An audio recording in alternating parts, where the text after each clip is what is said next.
Like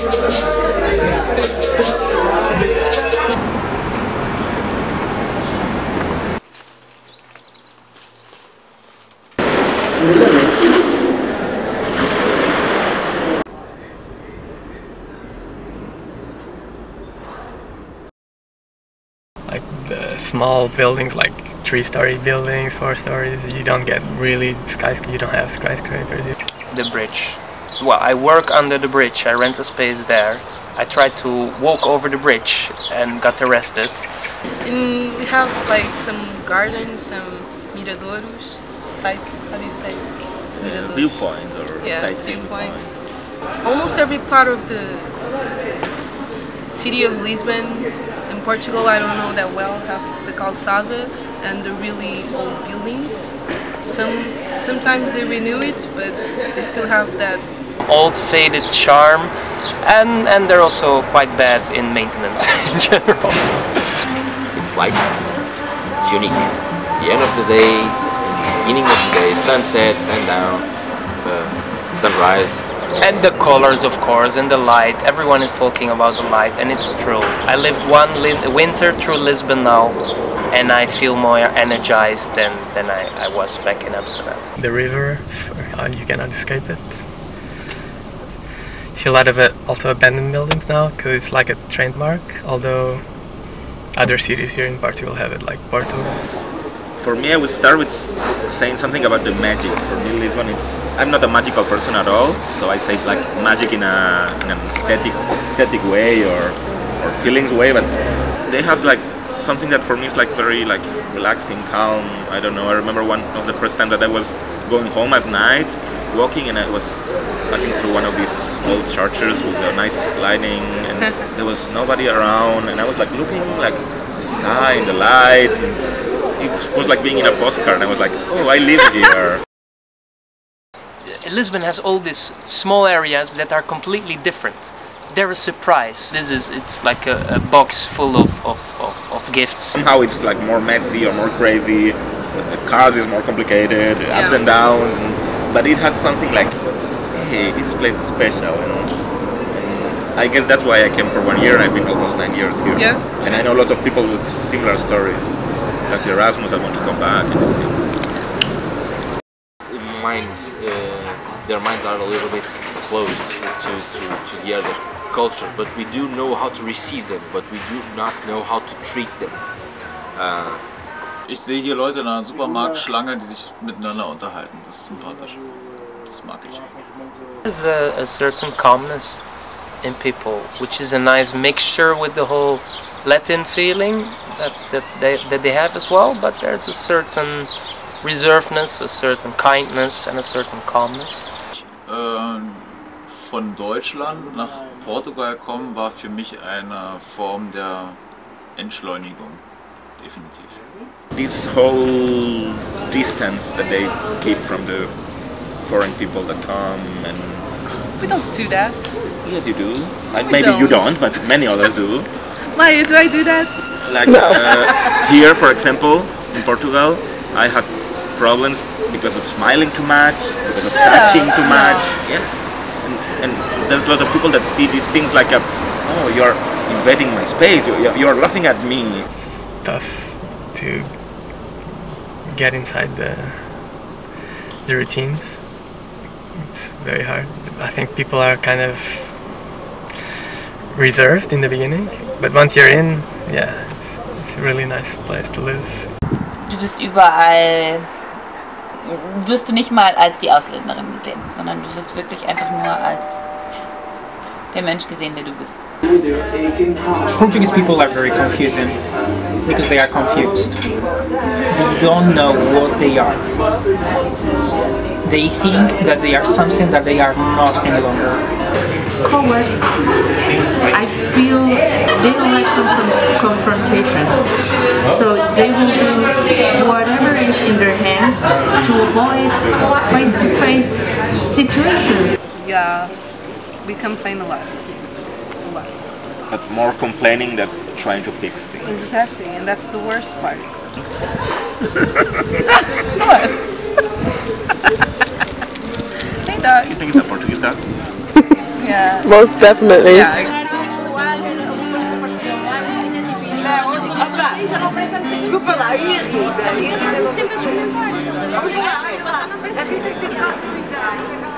I don't think it's exclusive to the Portuguese person, although maybe we feel it, we have this feeling more than other people. Saudade is a very polymorph and polysemic word, remembering something that you don't any longer have and makes you feel pain inside because it's beyond of your limits. In fact, it's very connected to concept of like nostalgia or melancholy in different languages. Is the melancholy of something that was never really there. Huh? So it's like if you are missing something that you never really had. Really? It's a very introvert activity. It's a very reflective mood, and it's bittersweet. I think the Portuguese people is always with saudade. Always, all the time, missing something. In a way, Lisbon is exotic, and Saudade is exotic. But you can feel that more here because you open yourself more to it. So we have this history that we are learning in school when you're kids. They make you have this feeling that we missed a lot of opportunities as a nation we had. Every people from the world have this kind of feeling. It's not just Portuguese, definitely. But I would say that Portuguese take a lot of this feeling. The Portuguese people is a little bit nostalgic. When you grow up, you also make the connection like, oh, when I was younger, my life was better, so I miss this, oh yeah. Okay, missing, but the feeling of feeling sorry for yourself because you miss those things. You know, I think that's what makes Saudade so special and also so hard to explain because that's a very, you know, complex concept. Because it can only exist, I think, if you have both the ends of the spectrum. Some days you have this melancholy and it can be remembering something of the past, but for me it can also be longing in general for something in the future or for a dream world or for something that you can feel but not entirely place. So these feelings can only exist in a true way if you also live an active life on the other hand and actually do stuff and actually, because otherwise it doesn't really have a lot of meaning. For me, Saudade is just to miss someone, like, and you can just go back and turn things around and make it better, and you just can never go back again and never have it again. So you said Happen. yeah, and you will just miss it for the rest of your life, and you can't do anything about it. It's like a psychosomatic injury that it gets to you in the moment that you start thinking on the object of desire. It's kind of fetishism, actually, or kind of cage. If we start talking about the psychologist way or sociologist way, language is a cage, something cheap from everyone. But it has some I like about the term saudade not being clear is exactly that. Is that you can, you know, you can use it as something that you're not sure of yet. My grandpa, for example, is saudade to me. I wish I could explain better. I don't know. I can show you. Yeah. Oh. It's a cross. It's the cross of Christ from the discoveries. My grandfather was a Navy officer. What I like about Portugal and that people value saudade and they can see it as an excuse is that it puts the brake on modern life. Have you ever experienced saudade yourself? Yeah, yes, because I lived outside the country, and yeah, I think I did Like, Estava vivosa aí à direita.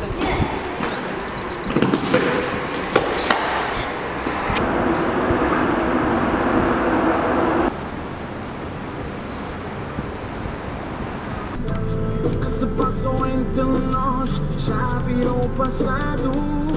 Nós sempre soubemos que tu tens o teu man. I think I did once, but it was a long time ago. Just because I kind of went around just to explore the city a little bit. Ended up somewhere down here. I thought, oh, well, the room's over there, I'll just go.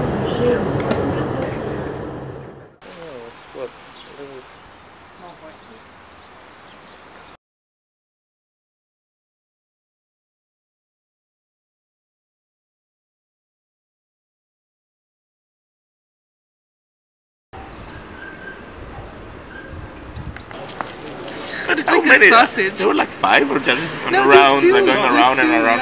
I just get this wreck. Extra pose. The camera effect, you know. I just can't stop. I don't think it's something, for me it's not something complete inactive, but it's like maybe a slowed down process. Like I slow down my day just to find my own inner rhythm again. Because, I mean, living in a major city is hectic sometimes. Having to produce things is hard sometimes. So just to, you know, calm down and just think about, oh yeah, I would like to, I don't know, just take a walk by myself. Maybe it's more or accepted like that. here then. Yeah. If you are, but you never know, because for us, in a way, Lisbon is exotic.